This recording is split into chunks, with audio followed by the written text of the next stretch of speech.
जान, ये security guard तुम्हारी हिफाजत तो नहीं कर सकता, और कम से कम मुझसे तो बिल्कुल भी नहीं कर सकता। देखो फिजा, मुझसे शादी कर लो, सब के सब मसले हल हो जाएंगे, वरना एक एक करके अपने प्यारों को खोने के लिए तैयार हो जाओ। मैं क्या कर सकता हूँ, इसका ट्रेलर तो तुम देख चुकी हो। ठीक है, मुझसे मिलो, पर ये मैं बताऊंगी कि कब और कहाँ।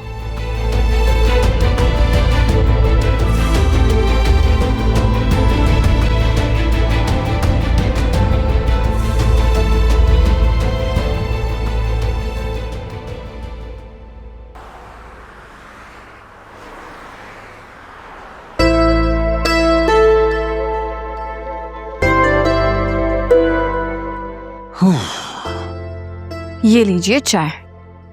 ओहो, हाउ स्वीट। आज सूरज कहाँ से निकले, तुम बेडरूम में चाय ले आई हो? आज मेरी छुट्टी थी तो सोचा आपको रूम में ही चाय दे देती हूँ। क्यों? मुझे अंदाजा है इस बात का कि बाकी बीवियों की तरह मैं आपका उस तरह ख्याल नहीं रख पाती। तुम मुझसे इतना प्यार करती हो, मेरे लिए यही काफी है। Are you sure? 100%। चलें, आप चाय पी लीजिए, उसके बाद मम्मी आपको बुला रही थी। खैरियत? शायद कल जो सुनैरा के लिए प्रपोजल आया है उसके बारे में शायद कुछ डिस्कस करना चाह रही हूँ। तुमने एक बात नोट किया लिया, जुनैरा काफी चुप थी, है ना? हाँ, मैंने नोटिस तो किया था, लेकिन मुझे ये बात बड़ी अच्छी लगी, उसने बड़ी मैच्योरिटी से उस चीज़ को फेस किया, वरना मुझे लग रहा था कि वो ज़रूर कोई रिएक्शन शो करेगी। आई थिंक उसे रियलाइज हो गया है कि उमैर उसके लिए कुछ मुनासिब नहीं है। मोहब्बत का बुखार इतनी आसानी से नहीं उतरता। आपको उससे बात करनी चाहिए। उमैर अच्छा लड़का है, लेकिन अगर वो अपने घर वालों को मना नहीं सकता तो फायदा नहीं है। और कल जो रिश्ता आया था वो उमैर के मुकाबले में मुझे काफी अच्छा लगा है। हाँ, ये तो है, लेकिन प्लीज आप लोग जो भी फैसला लीजिएगा जुनैरा को एतमाद में रख कर लीजिएगा। जिंदगी तो उसी ने गुजारनी है ना। मम्मी बाबा ये फैसला करने का हक महफूज रखते हैं। और आप क्या फैसला करने का हक महफूज रखते हैं? यही कि हम नेक्स्ट वेकेशन पर कब जाएंगे।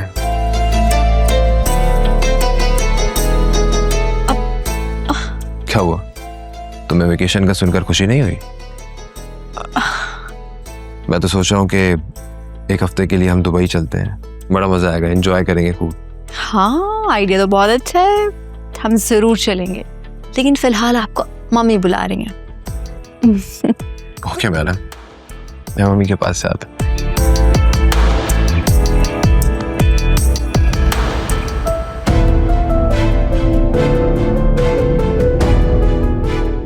आलिया, वो खबीस आदमी तो पीछे ही पड़ गया, मुझे उससे लाजमी मिलना पड़ेगा। से दरअसल कल अनीता जाते जाते भी ना मुझे घर इनवाइट करके गई हैं, और यकीन करो मुझे सब कुछ बहुत अच्छा लग रहा है। मैं बस चाहती हूँ कि सब कुछ जल्दी हो जाए। वैसे भी आजकल अजीब अजीब वहम सताते रहते हैं मुझे। अल्लाह माफ करे, बस हर अच्छी चीज को, हर अच्छी बात को कुछ लोगों की नजर ही खा जाती है। वो लड़का शान जिस ऑडिट फर्म में जॉब करता है, वहाँ मेरा एक पुराना कुलीग भी होता है। इनफैक्ट दोनों बहुत अच्छे तरीके से एक दूसरे को जानते भी हैं।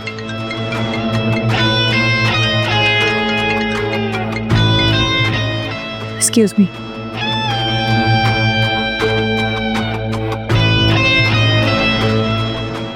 से मेरी तो हसरत ही रह गई कि तुम्हारी बीवी इस घर के मैटर्स में कोई इंटरेस्ट नहीं। उसे तो बस नंद और देवर को उल्टी सीधी पट्टियां पढ़ाने के अलावा और कुछ नहीं आता, वो भी हमारी पीठ पीछे। तुम यकीन करो, कल वो रिश्ते वाले आए थे ना, बिल्कुल खामोश बैठी रही। ये नहीं कि नंद का रिश्ता आया है, आगे बढ़ चढ़ के काम करे, चाय सर्व करे, उनसे दो चार बातें करे ताकि पता तो चले कि कैसे लोग हैं। लेकिन नहीं, मुंह में लट्टू दबा के बैठी रही। बस बार बार मुझे कहना पड़ा कि कुछ बोल लो। इशारे करती रही मगर समझती नहीं है ना, जानबूझकर ऐसे करती है मेरे साथ। मम्मी अब ऐसी भी कोई बात नहीं है, वो बात कर रही थी सबसे। कर रही थी, कोई नहीं कर रही थी। क्या कह सकते हैं। फिजा, तुम खुद को समझती क्या हो? मतलब बैग में चाकू या पेपर स्प्रे रख लेने से सेफ्टी नहीं हो जाती। ये पिस्टल के आगे ना अच्छे अच्छों की बोलती बंद हो जाती है। आलिया, तुम समझने की कोशिश करो।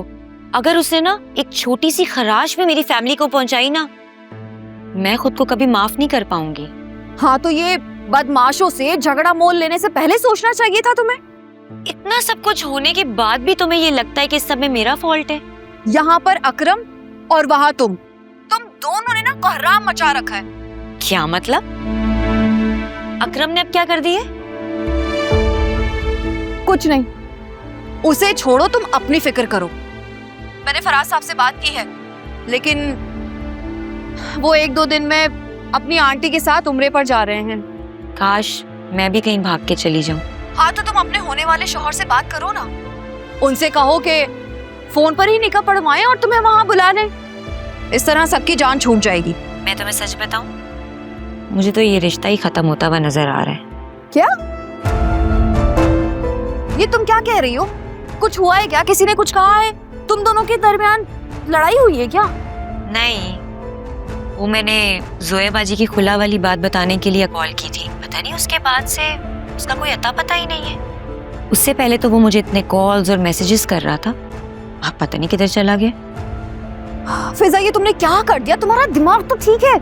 बुरे वक्तों में ही लोगों की असलियतें पता चलती हैं। फिजा, और कितनी असलियतें देखोगी तुम?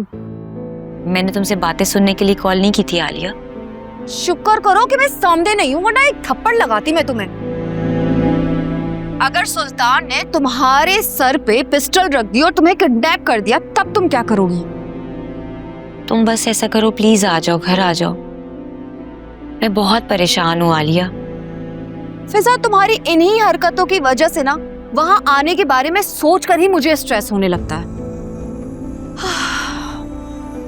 खैर, तुम प्लीज अभी फोन रखो, हो सकता है मैं कल चक्कर लगाऊं। ठीक है, अल्लाह हाफिज।